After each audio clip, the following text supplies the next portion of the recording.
Cancer surgeon doctor Nikunj Vithlani દ્વારા લાલ દરવાજા ખાતે basil onco care હોસ્પિટલનો શુભારંભ કરવામાં આવ્યો। ગૃહ રાજ્યમંત્રી હર્ષ સંઘવીએ હોસ્પિટલની મુલાકાત લઈ શહેરીજનોને સારી અને આધુનિક ચિકિત્સા આપવા માટે શુભેચ્છા પાઠવી। સુરત શહેરના જાણીતા cancer surgeon doctor Nikunj Vithlani દ્વારા આજે લાલ દરવાજા રિધમ હાઉસ ત્રીજા માળે Basil onco care and research institute private લિમિટેડનો શુભારંભ કરવામાં આવ્યો। આ પ્રસંગે ગૃહ રાજ્યમંત્રી હર્ષ સંઘવીએ હોસ્પિટલની મુલાકાત લઈ શહેરીજનોને સારી અને આધુનિક ચિકિત્સા આપવા માટે શુભેચ્છા પાઠવી હતી। Doctor Nikunj Vithalani cancer surgeon તરીકે સુરતમાં છેલ્લા 15 વર્ષથી કાર્યરત છે। ભારત કેન્સર હોસ્પિટલ તેમજ બેઝિલ ઓન્કો મજુરા ગેટ ખાતે સેવા આપી રહ્યા છે।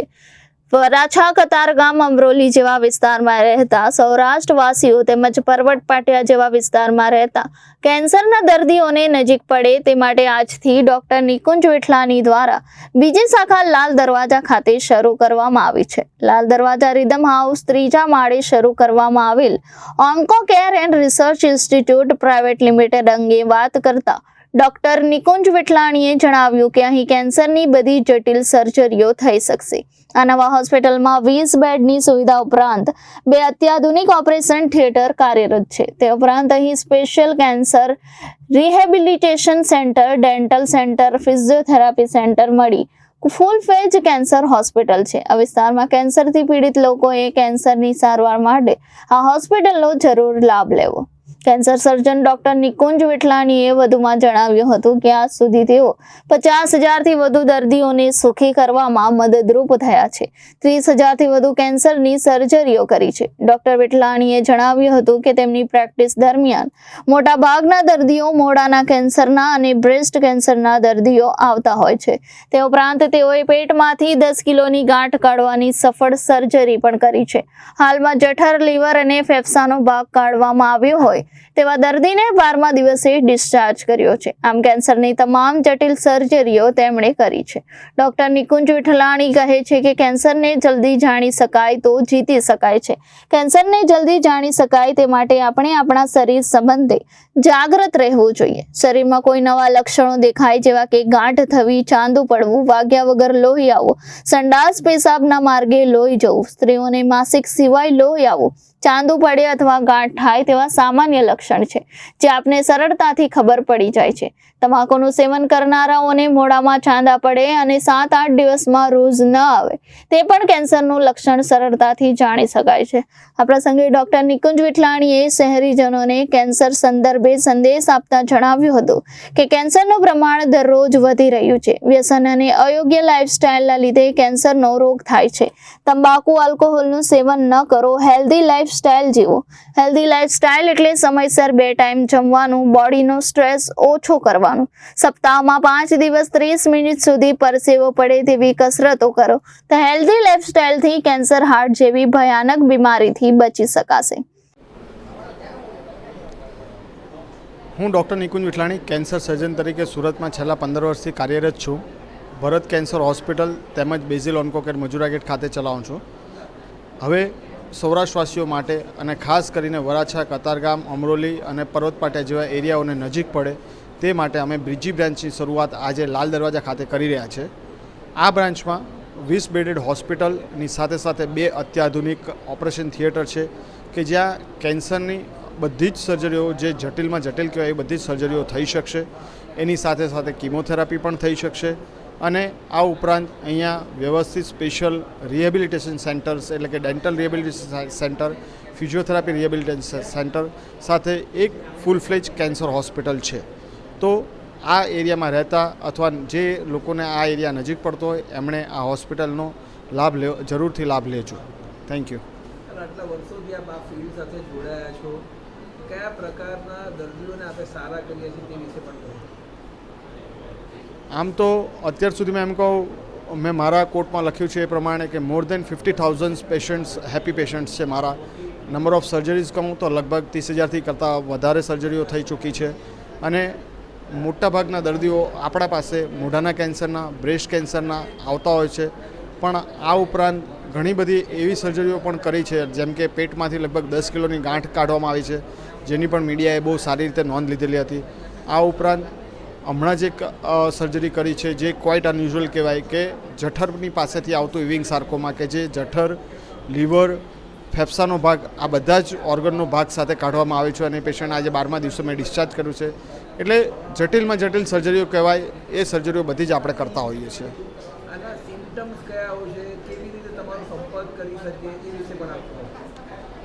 કેન્સરમાં હું બધાને જ કહેતો હોઉં છું કે જો જલ્દી જાણી શકાય તો જ જીતી શકાય. તો કેન્સરને શું જલ્દી જાણવું શક્ય છે? તો હા, કેન્સરને જલ્દી જાણી શકાય તેમ છે.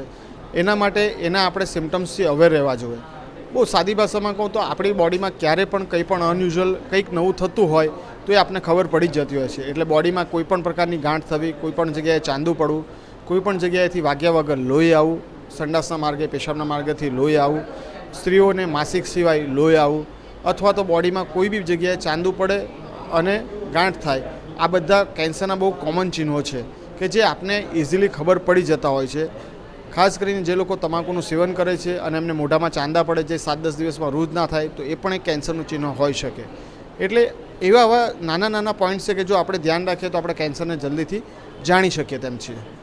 આ પ્રસંગે આપ સુરત શહેરની જનતાને શું સંદેશ પાઠવો?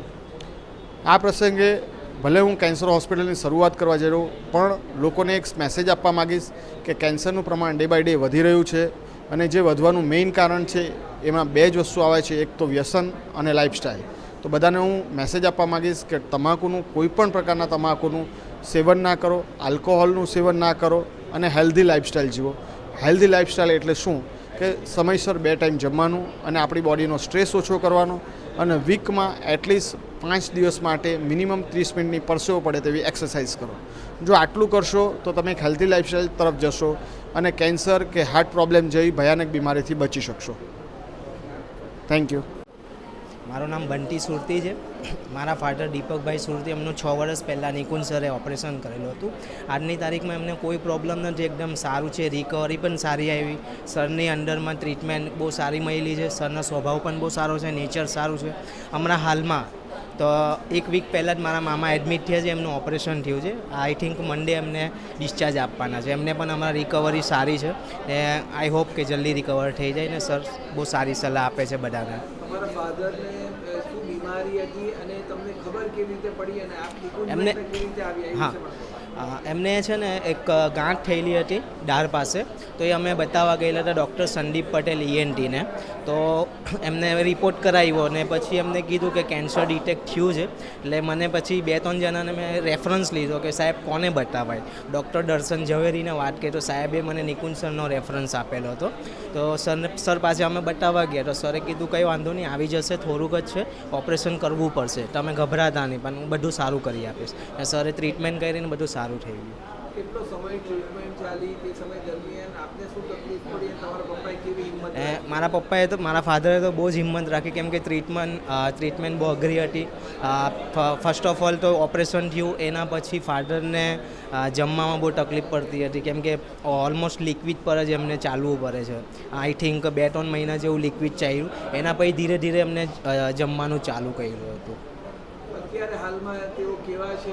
એકદમ ફિટ છે ને હમણાં હાલમાં રિટાયરમેન્ટ પછી બી મારા ફાધર રિક્ષા ચલાવે છે.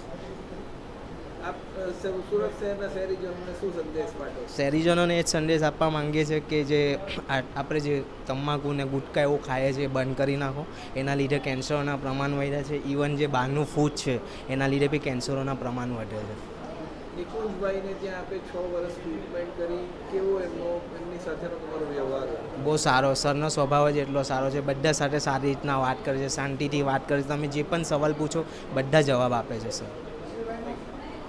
Reporter Hitesh Prajapati, Janadesh news, Surat.